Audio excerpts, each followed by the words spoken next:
Live from Fargo and serving you on TV, online, and on the go. This is Valley News Live at 6. A rural Minnesota man is suing the city of Fergus Falls and its police department for missing the birth of his child. Good evening, everyone. Thanks for joining us tonight. Stephanie is off. A Battle Lake man is asking for more than $50,000 for missing the birth of his son. That happened 2 years ago. The suit claims Fergus Falls police officers denied him the opportunity, while the city claims they were keeping the community safe. Valley News Team's crime and safety reporter Nicole Johnson explains. It was on this stretch of road where Dennis Froning was pulled over by police, rushing his pregnant wife, Melissa, to the hospital to have a baby. They had planned a home pregnancy, but after having complications, they got in the car and rushed from their home in Battle Lake to the Fergus Falls Hospital. On the way, Dennis called police explaining the situation, and about halfway there, Dennis and his wife, Melissa, were separated. This lawsuit, filed by Dennis against the city of Fergus Falls and the police department, claims Dennis missed the birth of his baby boy. Documents go on to say Melissa was put into an ambulance and rushed to the hospital, while Dennis was allegedly locked in a squad car in the hospital parking lot instead of joining his wife in the delivery room. The Froning family wouldn't talk with us today, and neither would the police department or the city, but a lawyer defending the city says if the officers had not stepped in, there would have been tragic consequences, adding police had two goals. One, get Melissa to the hospital, and two, prevent a crash while Dennis frantically drove through Fergus Falls. While the city claims nothing was done wrong, the Froning family is suing for embarrassment, extreme emotional trauma, and mental pain. Reporting in Fergus Falls, Nicole Johnson, Valley News Live. A defense attorney says he expects the officers and the city of Fergus Falls will be fully exonerated. From a weather standpoint, today was quieter than yesterday, but it has been challenging in its own way. Let's head over to Robert to see how tonight will be shaping up. Robert? Yeah, quite a change in temperatures between yesterday and today here in Fargo. Yesterday, mid-80s. Today, we spent much of the day in the 50s. Our high in the low 60s. That happened a little bit after midnight. We saw a little over 3/4 of an inch of rain. We're approaching 8 inches of rain for the month. It's been a rather rainy time of it, that after a very dry start to the year. Only 2¼ inches for the first 4 months combined. Still in the 50s out there, and clearing skies, rain well off towards the east, and the combination of clearing skies, lighter winds. We do have a frost advisory out there. Best chance for frost where you're seeing the blue, but patchy frost possible even outside of that. As we head through the evening here in Fargo, temperatures dropping on off, and it's going to feel even colder than these temperatures because of the strong north winds.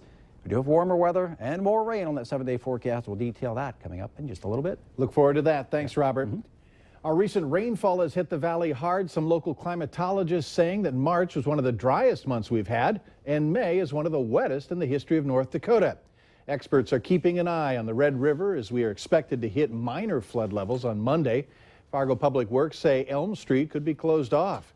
Now, coming up tonight on Valley News Live 10 at 10, we will have how this weather is affecting not only the farmers, but gardeners as well. Police are searching for 2 men who broke into a Grand Forks home, held a man and woman at gunpoint, and then robbed them. The suspects are described as a black male with a stocky, muscular build. The other suspect is Hispanic, taller than the black male with a thin build. It happened in the Columbia Heights trailer park just behind the Red River High School yesterday afternoon. Now, police say one person posing as a business person searching for a customer knocked on the door, and the 2 other men rushed in when the young couple lived there, opening the door. They held the homeowners at gunpoint, to my understanding, and demanded money. When they received that money, they left. This happened pretty quickly? I believe so, yes. Neighbors say that people were coming and going from the victim's home at all hours of the day and night. Lieutenant Zimmel says they do have persons of interest in this case. Police will also say that a gun was used by Marcel Willis in the shooting of a Grand Forks Walmart. That gun was his own personal weapon, not a military-issued one.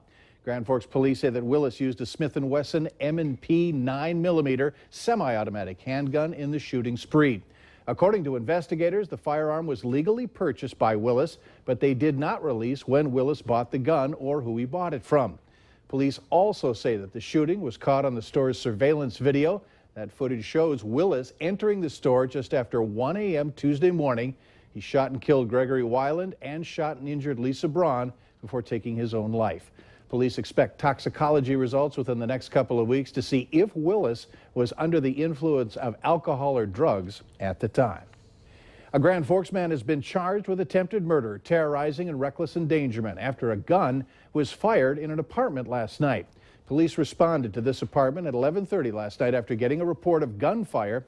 And when they arrived on the scene, they found Mohammed Awis Mohammed being detained by a man. The two men had apparently just gotten into a fight. Investigators say they don't know what caused the fight between those two men. Some much-needed cleanup is going on at Riverside Cemetery in Fargo. A Moorhead teenager is getting his hands dirty by cleaning up grave markers. Valley News Team's Krista Boehm found out why this project means so much to the team. 2,000 markers is the goal. 2,000 names uncovered. I'm just looking for the edge right now. As Ethan Smith carves his way through the dirt. You're revealing people, I guess, that were covered up. It's an unusual scout project, one that Smith hopes will vault him to an Eagle status, but also the kind of work that's close to his family beliefs. We place a lot of importance on honoring our ancestors and such. Cemeteries are a great genealogical resource, and it's emphasized in church as well. They don't have family around anymore that are there to kind of help maintain it.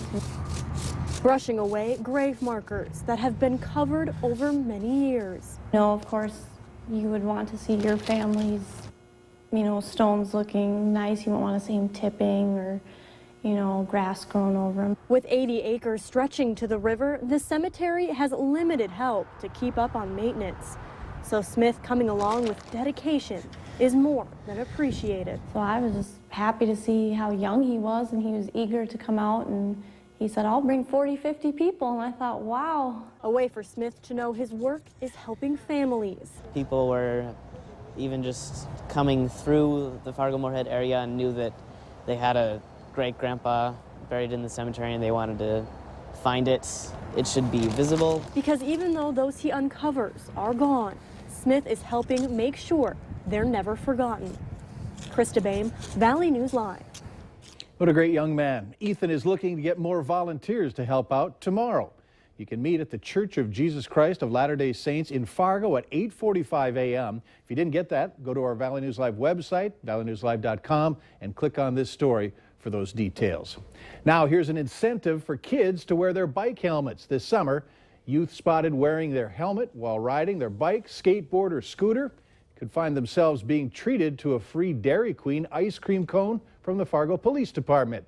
When caught, law enforcement will cite the child by issuing them a mock ticket. Now, the ticket will include a coupon for a free small ice cream cone at participating DQ restaurants.